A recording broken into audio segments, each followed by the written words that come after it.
Assalamualaikum warahmatullahi wabarakatuh. Alhamdulillahi rabbil alamin. Wassalatu wassalamu ala asyrafil anbiya'i wal mursalin Sayyidina wa maulana Muhammad Imamil mufassirin Qaidil muhaddithin Hujjatil fuqaha wa qudwatil awliya'i was salihin wa ala alihi wa ashabihi at-tayyibin at-tahirin. Ma'asyiral muslimin yarhamkumullah. Marilah pada kesempatan yang berbahagia ini kita memuja dan memuji Allah Subhanahu wa taala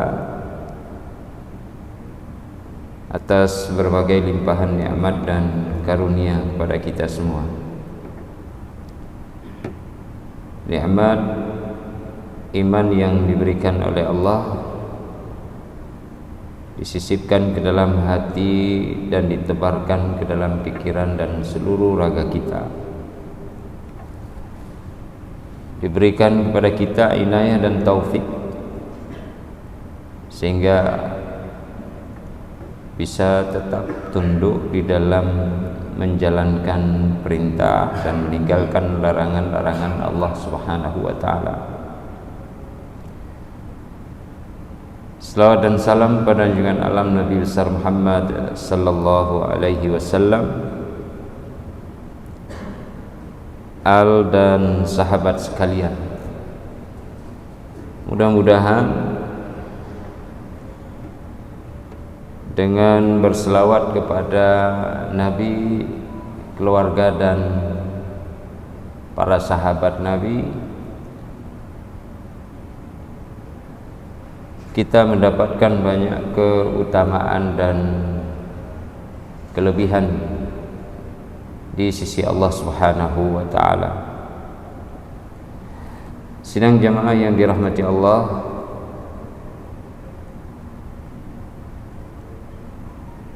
pada pertemuan yang telah lalu kita menyampaikan tentang bagaimana kesedihan dan kegundahan dirasakan oleh Rasulullah sallallahu alaihi wasallam. Hal ini dikarenakan karena memang Rasulullah selain sebagai seorang nabi dan sebagai utusan,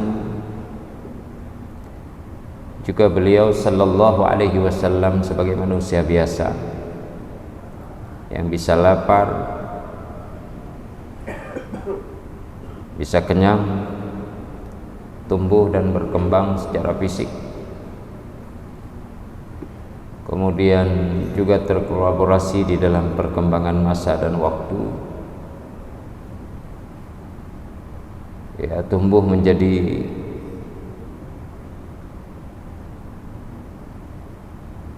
dari anak-anak menjadi remaja, remaja menjadi dewasa, lalu dewasa menjadi tua, hingga kemudian kembali kepada Allah Subhanahu wa taala.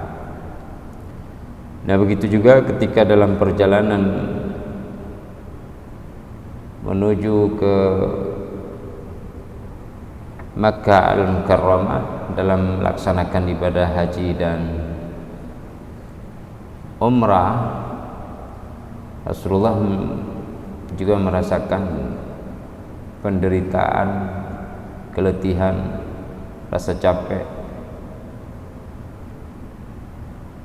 dalam perjalanan safarnya, sehingga beliau dikabarkan di dalam hadis tentang perjalanan ibadah haji beliau sempat jatuh sakit dan kemudian sampai kepada membekam di bahagian kepala Rasulullah sallallahu alaihi wasallam. Jemaah yang dirahmati Allah, di dalam kesedihan, di dalam keletihan, di dalam rasa capek, Rasulullah sallallahu alaihi wasallam memiliki kegembiraan. Salah satu kegembiraan Rasul pada saat melaksanakan ibadah haji yang sekaligus ini merupakan haji pertama dan haji perpisahan, dan itu terjadi pada tahun ke-10 Hijriah, yaitu faktor banyaknya para hamba Allah Subhanahu wa ta'ala yang ikut mengiringi Rasulullah. Banyaknya orang yang mengiringi perjalanan Rasulullah sallallahu alaihi wasallam, baik yang dari kalangan keluarga, buktinya seluruh istrinya ikut serta, dari kalangan orang-orang yang berdomisili di Al-Madinah Al-Munawwarah, baik itu kaum Al-Muhajirin dan Ansar, juga mereka yang ada di seputaran kota Madinah yang tidak termasuk dalam kota Madinah pada waktu itu, dari beberapa kabilah-kabilah Arab. Kemudian juga sepanjang perjalanan Rasulullah sudah ditunggu oleh para qabail yang mereka ingin ikut serta juga bersama Rasulullah hingga tiba ke Makkah. Di sana juga para hamba Allah yang telah memeluk agama Islam menunggu Rasulullah. Bahkan ada yang datang dari jauh seperti dari Yaman. Nah, mereka ini semuanya tergolong kepada kategori sahabat Rasulullah sallallahu alaihi wasallam. Para ulama menyatakan bahwa definisi sahabat itu mereka yang hidup semasa dengan Rasulullah dan pernah bertemu dengan Rasulullah sallallahu alaihi wasallam walaupun hanya sekali, lalu mereka wafat dan meninggalkan dunia ini dalam keadaan beriman kepada Allah Subhanahu wa ta'ala. Jadi batasannya itu ada 3: hidup semasa Rasul, pernah jumpa dengan Rasul, lalu meninggal dalam keadaan beriman kepada Allah dan Rasulnya. Ini masuk di dalam golongan sahabat Rasulullah sallallahu alaihi wasallam. Nah, persahabatan inilah yang menjadikan Rasulullah bahagia sekali. Karena orang kalau sudah memiliki sahabat itu sudah bahagia, Pak. Kalau sudah memiliki sahabat maka dia sudah bahagia. Allahumma kecuali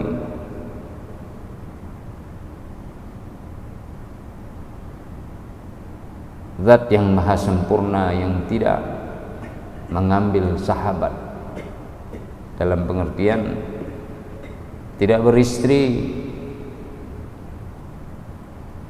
ya, Allah Subhanahu wa ta'ala. Tapi selain itu manusia ya sebagai makhluk sosial butuh kepada sahabat. Bahkan persahabatan itu menjadi salah satu faktor,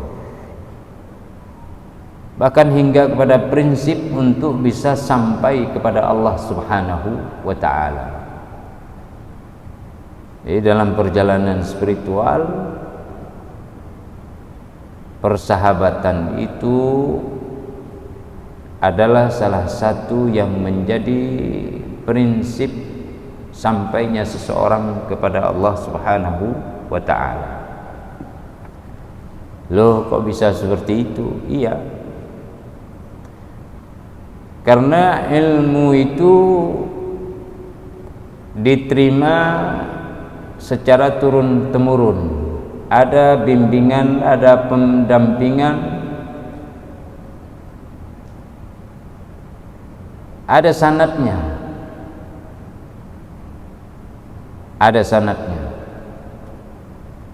Ada guru secara terus-menerus sampai kepada kita, dan kita akan wariskan itu kepada generasi setelah kita, ya, bahkan secara langsung musannadan, dan ada pula dengan cara talaqqiyan. Misalnya Al-Quran, ya baca Al-Quran. Kalau ada orang belajar sendiri, otodidak, dia tidak dibimbing oleh gurunya, fasyaitanu syaikhuhu atau ustaduh atau muallim. Siapa yang belajar tanpa berguru, maka syaitan itu menjadi gurunya. Lalu kankah kita sekarang belajar semuanya sendiri? Ya, tapi setelah mendapatkan kerangka dasar dari seorang guru. Lalu kita kembangkan, kita latih diri dengan kerangka dasar itu. Maka butuh kepada sahabat. Di dalam Al-Quranul Karim,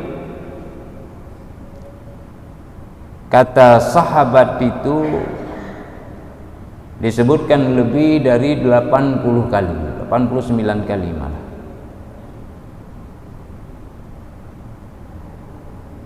Dengan bentuk perubahan kata yang berbeda-beda.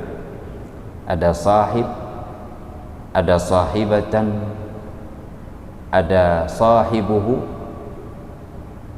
ada yashabun misalnya. Nah, ini lebih 80 kali atau 89 kali. Salah satunya misalnya kisah Nabiullah Yusuf alaihissalam. Itu di dalam penjara dapat 2 orang sahabat. Dan Nabi Yusuf masuk dalam penjara itu 7 tahun atau bid'a sinin kata Al-Quranul Karim. Kebanyakan ahli tafsir mengatakan 7 tahun. Bid'a itu dari 3 sampai 9. Ya. Jadi mayoritas mengatakan 7 tahun Nabi Yusuf dalam penjara. Nah, orang yang dalam penjara itu yang sedang berkasus mimpi, lalu bertanya kepada Nabi Yusuf alaihissalam. Sehingga Yusuf pun menjawab, ya sahibai sijni arbabun mutafarriquna khairun amillahul wahidul qahhar. Wahai 2 sahabatku yang ada dalam penjara ini diseru oleh Nabi Yusuf dengan kata sahabat. Nah, ceritanya sudah maklum. Titik 1 akan bebas dari tuduhan, dia bekerja lagi seperti biasa. Satunya lagi dieksekusi, kemudian mayatnya atau jasadnya disalib di tiang gantungan, kemudian datang burung memakan jasad yang telah membeku mati itu. Nah, karena orang ini itu punya kriminal hendak meracun keluarga raja. Nah, jadi dia salah. Hukum mesti ditegakkan. Nah, jemaah yang dirahmati Allah Subhanahu wa taala, sahabat itu kalau dilihat di dalam ayat ini adalah orang yang atau sesuatu yang berada bersama manusia dalam waktu yang lama ataupun dalam waktu yang sebentar, namun sifat keduanya itu saling memiliki ketertarikan dan saling melazimi, sehingga nanti membekas dalam pikiran, perasaan, bahkan terhujam di dalam hati. Apapun itu, apa saja, manusiakah, binatangkah, tumbuh-tumbuhankah? Ya, kalau petani itu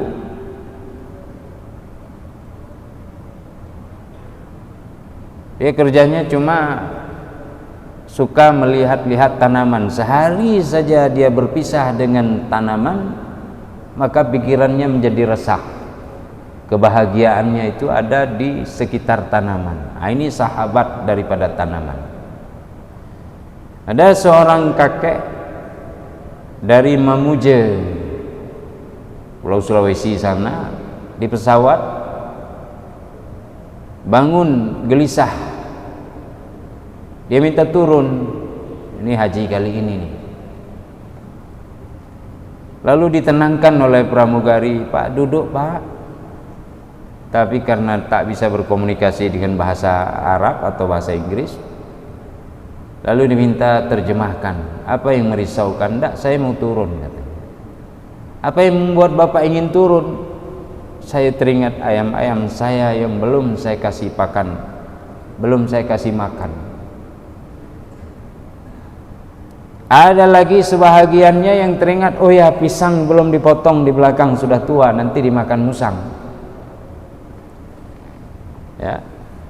Jadi ini menjadi sahabat bagi ayam. Dalam Al-Quran Allah menyebutkan kisah Ashabul Kahfi. "Am hasibta anna ashabal kahfi warraqimi kanu min ayatina ajaba."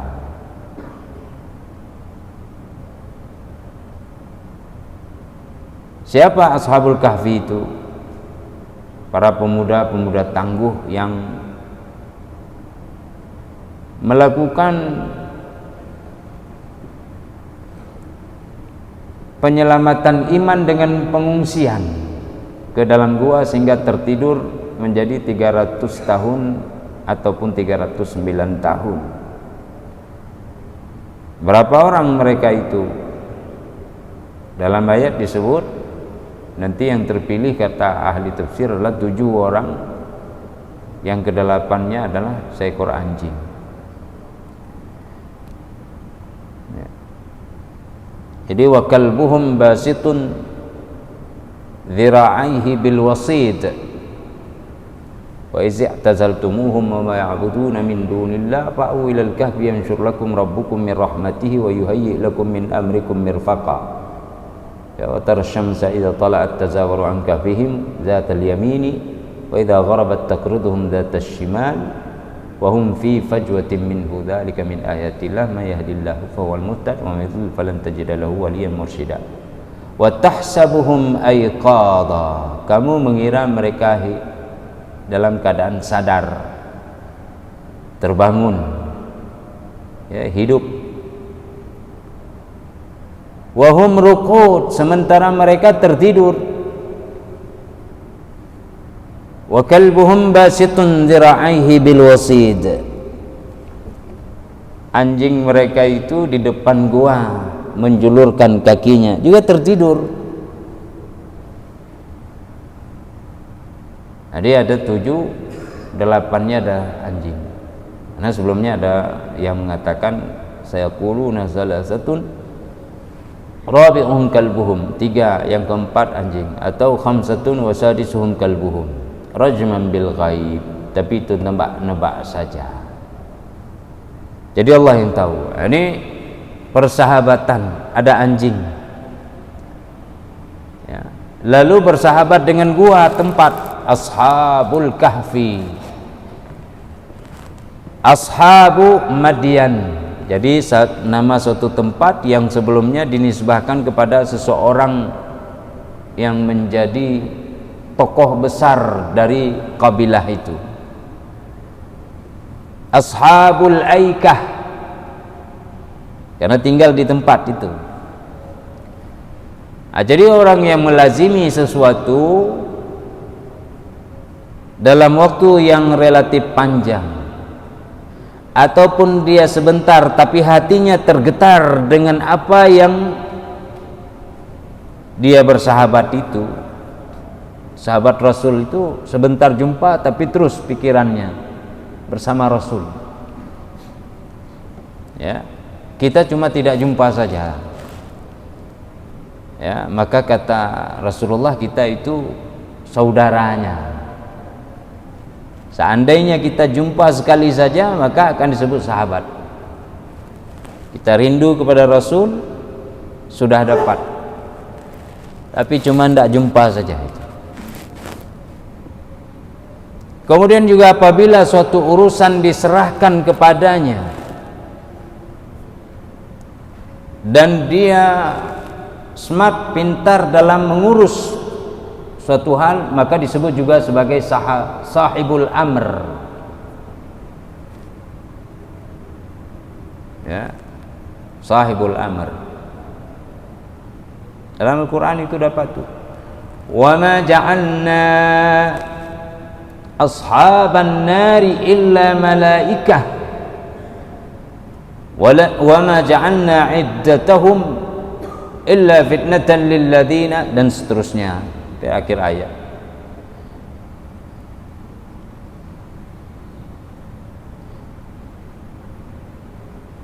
Mereka yang mengurus neraka itu adalah para malaikat.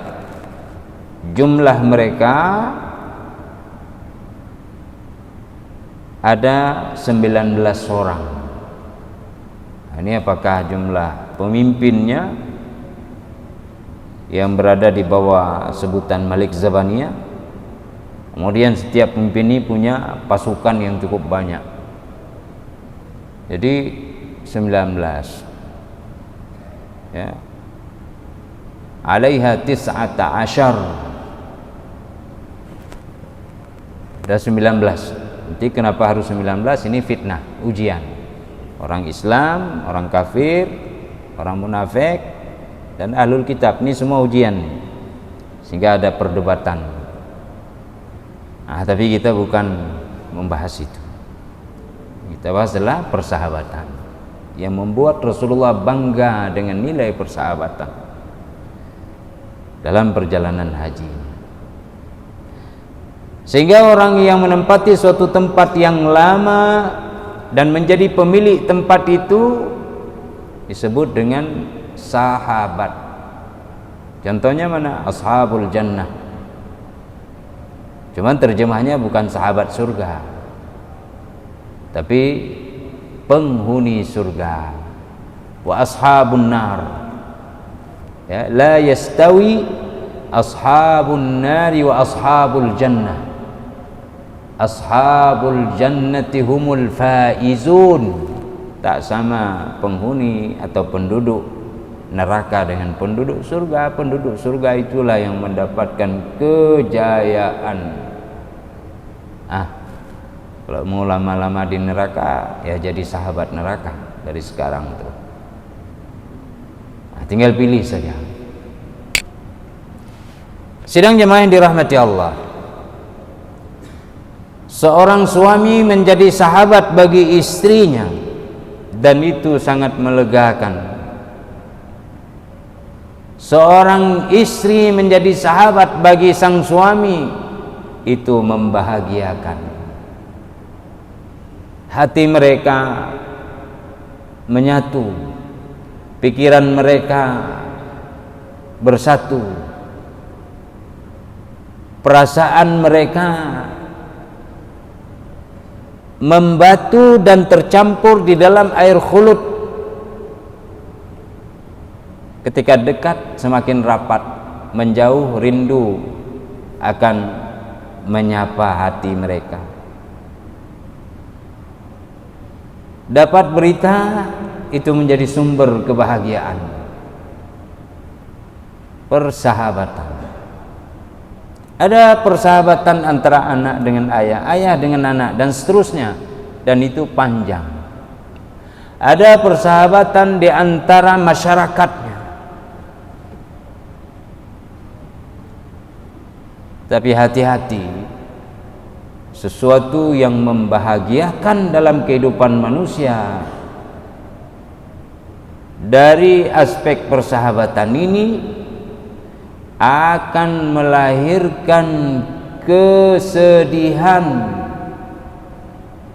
kekalutan, penderitaan yang berkepanjangan, bahkan penyesalan yang tidak berpenghabisan. Dari situ Rasulullah ingatkan umatnya akan nilai persahabatan yang menjadi prinsip perjalanan, salah satu prinsip perjalanan menuju kepada Allah. Kata Nabi di dalam riwayat Al-Imam Al-Bukhari dan Muslim dari Abu Musa Al-Ash'ari radhiyallahu ta'ala wa arda, yaqulu an-nabiy sallallahu alaihi wasallam, Nabi bersabda, innama mathalul jalisus salih was-su' kamathali hamilil misik wa nafikhil kir. Perumpamaan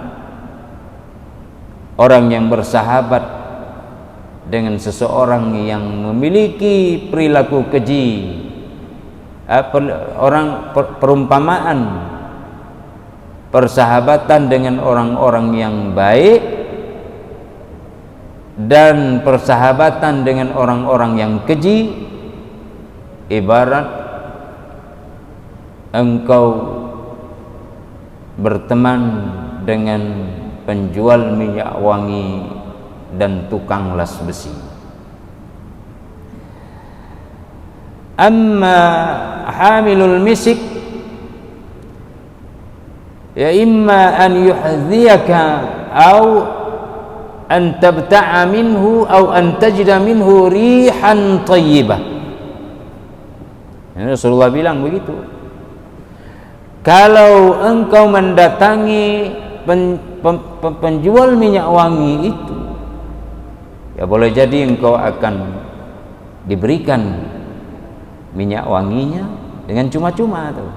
Masuk toko tuh di belakang masjid raya. Assalamualaikum, waalaikumsalam. Piye Pak? Hah? Wangi? Iya, silakan. Wangi. Tapi ini kurang kuat Pak, coba yang strong sedikit lah. Ada nih, kasih lagi. Saya Pak Iwa selalu dikasih tuh, beliau ada minyak wangi internasionalnya di rumah tuh, dijual juga, dikasih tuh. Wangi betul.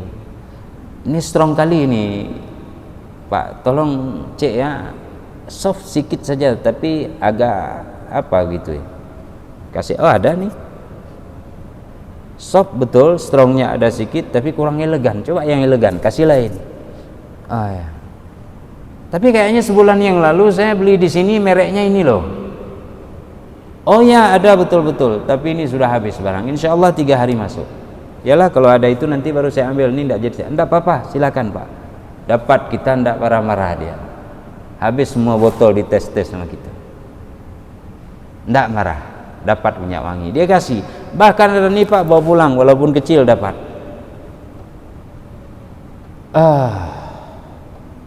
Oh, ada penjual minyak wangi tak kasih.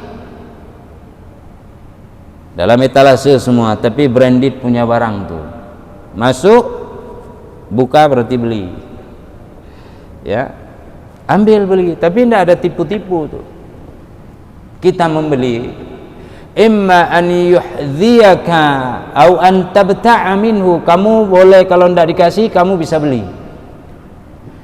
Au an tajida minhu rihan thayyibah, atau engkau dapatkan aroma harum yang semerbak. Engkau dapat tuh, masuk saja sudah dapat.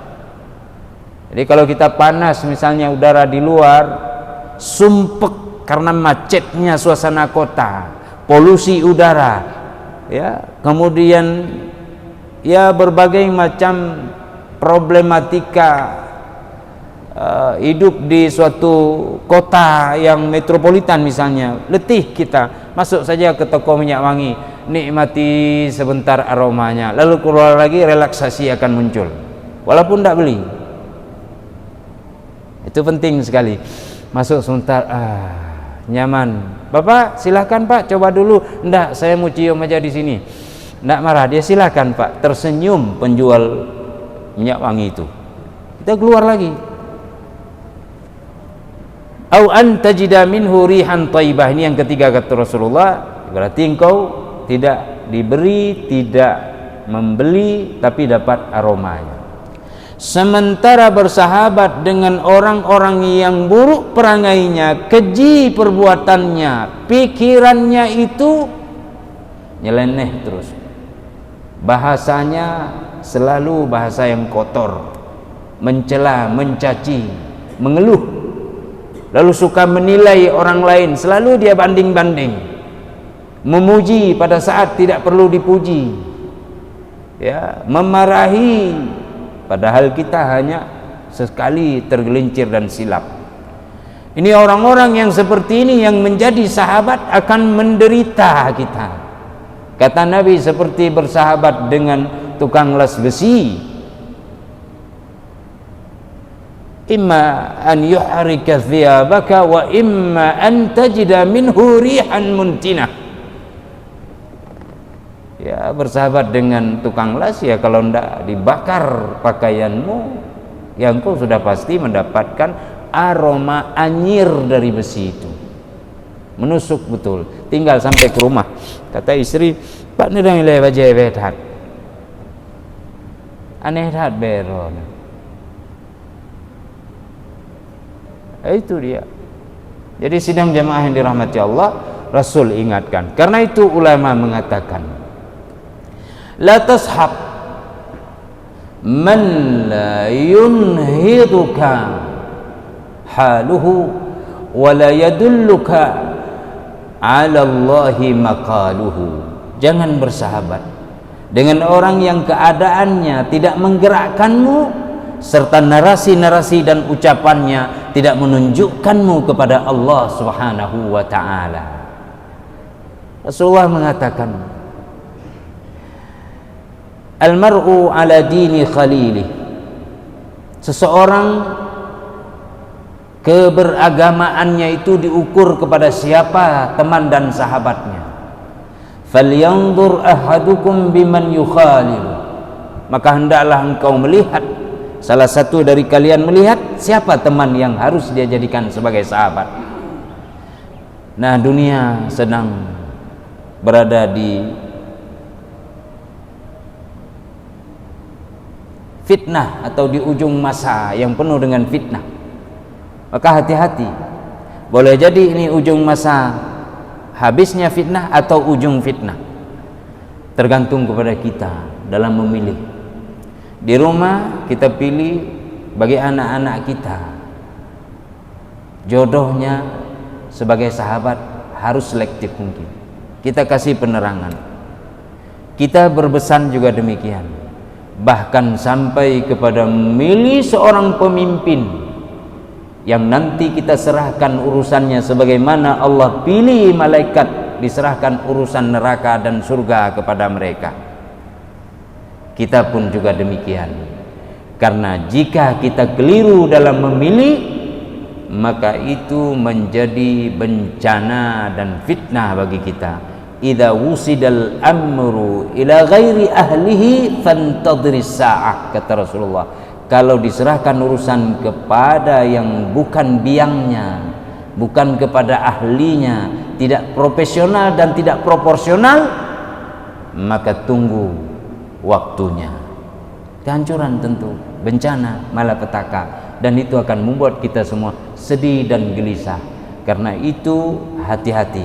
Jadi kembali lagi, dalam kesedihan Rasulullah punya kegembiraan dan kebahagiaan. Apa itu? Persahabatan yang abadi dengan orang-orang yang ada di sekitarnya, baik secara fisik bahkan secara pikiran dan mentalitas.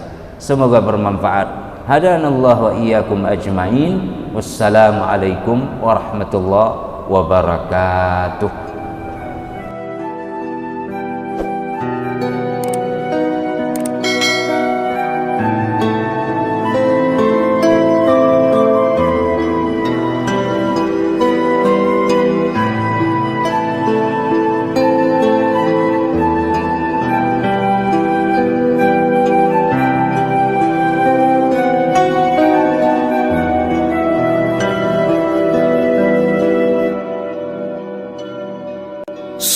Sallallahu ala Muhammad,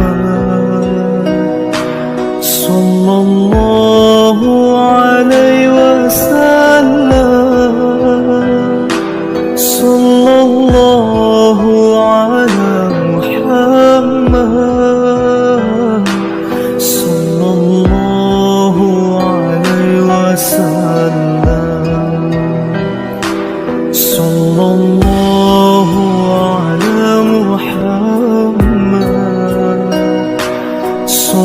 sallallahu alaihi wasallam,